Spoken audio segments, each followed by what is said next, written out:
I'm F1 Shard Fishard, and this is OverPower.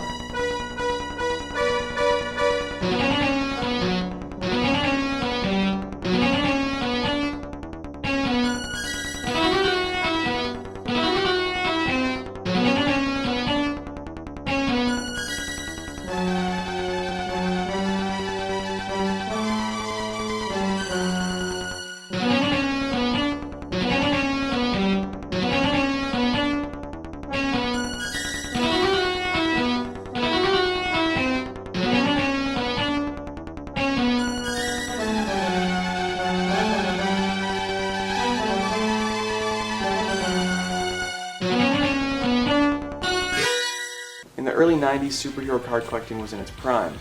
With Marvel, DC, and X-Men comic cards, even the people that didn't follow the comics knew who the superheroes were and knew what their powers were.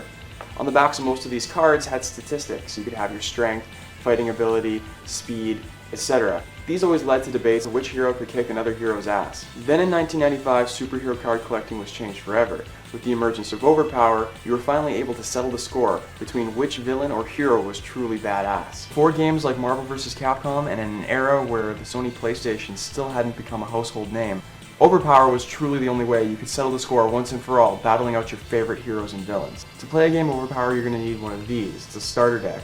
It contains 4 heroes or villains and all the cards necessary to play a game. OverPower is a 2-player game, and each player needs their own starter deck, or have a custom-made deck out of boosters or expansions. The object of the game is simple: try and eliminate the enemy team by card combat, or in a more advanced rules system by defeating them using mission cards. Each character has 20 hit points, and in order to knock them out, you have to successfully land enough hits that will add up to 20 or greater. Another way to knock out a hero is by hitting them with 3 different power types of any numeric value. This would be considered a spectrum KO. First, you need to build a deck and know what the cards do. It consists of 4 heroes or villains, as well as at least 51 playing cards to perform offensive and defensive actions in the game. Each character card has a picture of the character or the character it represents, as well as its name, and on the side it has its power ratings. In the initial game, there was only 3 power types. There was energy, fighting, and strength. But later, with the introduction of the DC OverPower cards, they added the power intellect. And this was due to certain characters like Lex Luthor, who's necessarily not the strongest or best at fighting, but use their intellect to outwit their enemies. Now, once you've picked your 4 heroes and villains, you're going to want to take their special cards. These cards can only be played by these specific heroes or villains, and can range from any type of action which is specifically detailed on each card.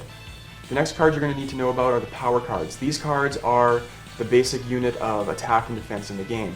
They range from 1 to 8, and they all each have their own specific power type. And these cards can be used for attacking and defending. A character can play a power card whenever their power grid is high enough in that ability. For instance, a character with 6 in energy cannot play a 7 or 8 energy card, but can play a 6 and under. Next are the universe cards. These are weapons or objects lying around that your characters can utilize to increase their attacks. You combine this with a power card to increase its numeric value. These cards have a bonus of 1 to 3 and have a minimum stat requirement to use.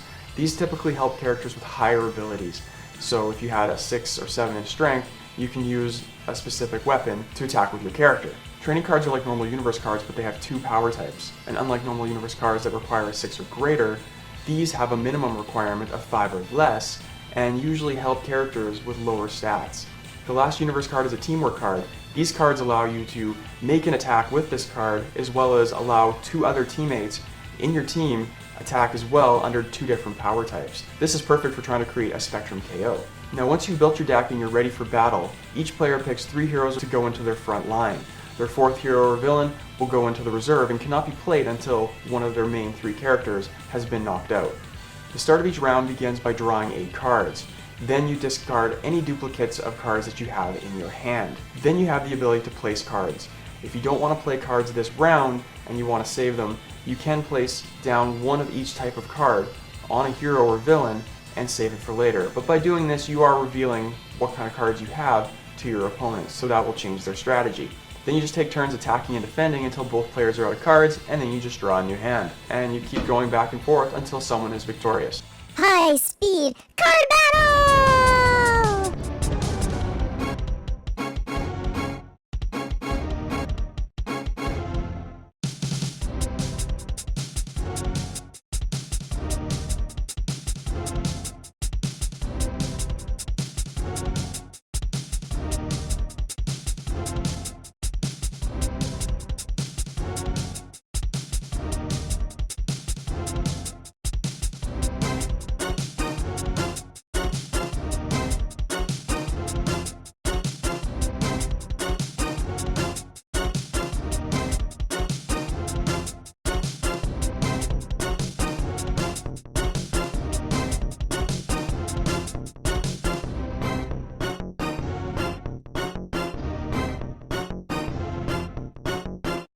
best thing about OverPower is that it's easy to pick up and play for anyone without a whole lot of coaching, yet it still lends to lots of strategy through customizing your deck, team, as well as how you play the cards.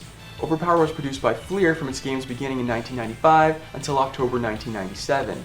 During this time, they had released 6 starter decks with their own unique heroes and villains per deck, as well as booster pack expansions where you could get more rare and difficult to find heroes and villains. They then released 2 other full expansion sets, Mission Control and Power Surge, and then after that they released DC OverPower. DC OverPower is what brought in the Intellect Power type, as well as characters like Superman and Batman. DC OverPower was a standalone version of OverPower. The backs of the cards were different, so therefore mixing these cards with your original OverPower cards just really didn't work, as well as now these heroes had a new power type, Intellect. But then right after the release of DC OverPower, they released IQ OverPower.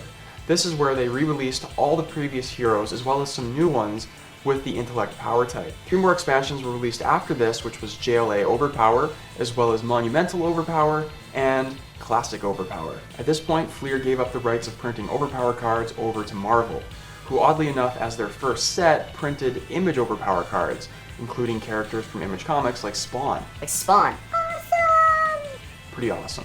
One more set of OverPower cards was then released in 1999, and sadly, this was the last set of OverPower cards ever released. The expansion was called X-Men OverPower, and was probably most noted for the fact that the cards were cut incorrectly. They were actually cut a little bit larger than previous cards, making it more difficult to shuffle and mix with your other decks. And this also kind of showed how the franchise was starting to fall apart. Even the artwork started to fail with this series of cards. OverPower in its day was a titan in the CCG world.